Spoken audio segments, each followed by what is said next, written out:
BNP ক্ষমতায় গেলে ১ কোটি নতুন কর্মসংস্থানের সুযোগ তৈরি করা হবে জানিয়ে বিএনপি চেয়ারম্যান তারেক রহমান বলেছেন, যথাসময়েই সরকারি কর্মচারীদের জন্য নতুন পে স্কেল ঘোষণা করা হবে। অতীতের ভুলের জন্য দুঃখ প্রকাশ করে দেশ গড়ার পরিকল্পনাগুলোর বাস্তবায়নে ১২ তারিখে ধানের শীষে ভোট চান তারেক রহমান। সোহেল সামি রিপোর্ট। জাতীয় নির্বাচন ও গণভোট সামনে রেখে বিটিভি ও বাংলাদেশ বেতারে ভাষণ দেন বিএনপি চেয়ারম্যান তারেক রহমান। শুরুতেই মুক্তিযুদ্ধ, স্বৈরাচার বিরোধী আন্দোলন, সর্বশেষ জুলাই অভ্যুত্থানের আত্মাহুতি দেয়া শহীদদের স্মরণ করেন বিএনপি চেয়ারম্যান। এই মানুষগুলো কেন এমন অকাতরে জীবন দিয়েছিলেন? কি ছিল তাদের চাওয়া? কোনো কিছু দিয়েই মৃত্যুর প্রতিদান হয় না। তাহলে কি এত প্রাণের বিসর্জন বৃথা হয়ে যাবে? না, অবশ্যই বৃথা যেতে দিতে পারি না আমরা। ভাষণে দলটির নেয়া দেশ গড়ার পরিকল্পনার কথা তুলে ধরেন তারেক রহমান। কেবল পরিকল্পনা নয়, এটি শতভাগ বাস্তবায়নযোগ্য বলেও দাবি করেন তিনি। বিএনপি শিক্ষিত তরুণ তরুণীদের জন্য ৬ মাস থেকে সর্বোচ্চ ১ বছর কিংবা কর্মসংস্থান না হওয়া পর্যন্ত বিশেষ আর্থিক ভাতা প্রদান করার সিদ্ধান্ত নিয়েছে। যদি আপনারা বিএনপিকে রাষ্ট্র পরিচালনার দায়িত্ব দেন, তাহলে আমরা এবার প্রথমবারের মতন দেশে প্রতিটি পরিবারের জন্য ফ্যামিলি কার্ড ইস্যু করার চূড়ান্ত সিদ্ধান্ত নিয়েছি।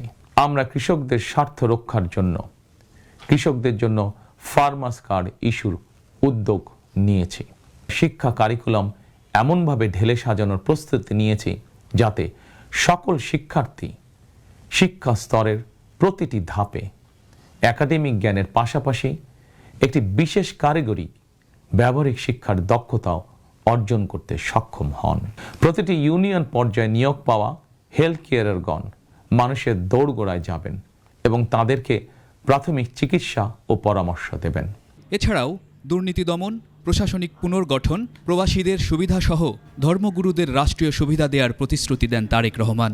জনগণের রায় বিএনপি রাষ্ট্র পরিচালনার সুযোগ পেলে দেশের ইমাম, খতিব, মুয়াজ্জিম এবং একইভাবে অন্য সকল ধর্মের ধর্মীয় গুরুদের জন্য রাষ্ট্রীয়ভাবে আর্থিক সহযোগিতা ইনশাল্লাহ আমরা নিশ্চিত করতে চাই।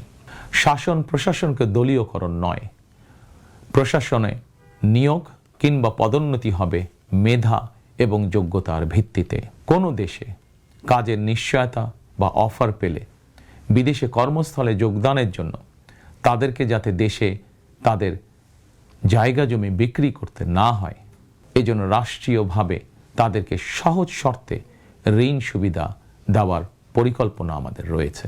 দেশের জন্য মা বাবার স্যাক্রিফাইসের কথা উল্লেখ করে নিজেও সেই পথে অটল থাকার প্রতিশ্রুতি দেন তারেক রহমান। সন্তান হিসাবে আমি জানি তার কাছে অনেক প্রস্তাব এসেছিল। তিনি চাইলেই সেই প্রস্তাব গ্রহণ করে জেল জুলুম এড়িয়ে বিদেশে চলে যেতে পারতেন, কিন্তু তার হৃদয় জুড়ে ছিল বাংলাদেশ। দেশের স্বাধীনতা প্রিয় গণতান্ত্রিক আমি জনগণের বিশ্বাস ছিল খালেদা জিয়া জালিমের কারাগারে থাকলেও তিনি তাবেদার অপশক্তির ভয়ের কারণ। খালেদা জিয়াও জনগণের বিশ্বাস এবং ভালোবাসার মর্যাদা দিয়েছিলেন। তিনি দেশেই থেকেছিলেন শেষ দিন পর্যন্ত। আপনাদের সমর্থনে বিএনপি একাধিকবার রাষ্ট্র পরিচালনার দায়িত্ব পালন করেছে। দেশ পরিচালনা করতে গিয়ে সেই সময় কোনো কোনো ক্ষেত্রে হয়তো আমাদের অনিচ্ছাকৃত কিছু ভুল ত্রুটি হয়েছে। সেজন্য আমি দেশবাসীর কাছে আন্তরিকভাবে দুঃখ প্রকাশ করছি।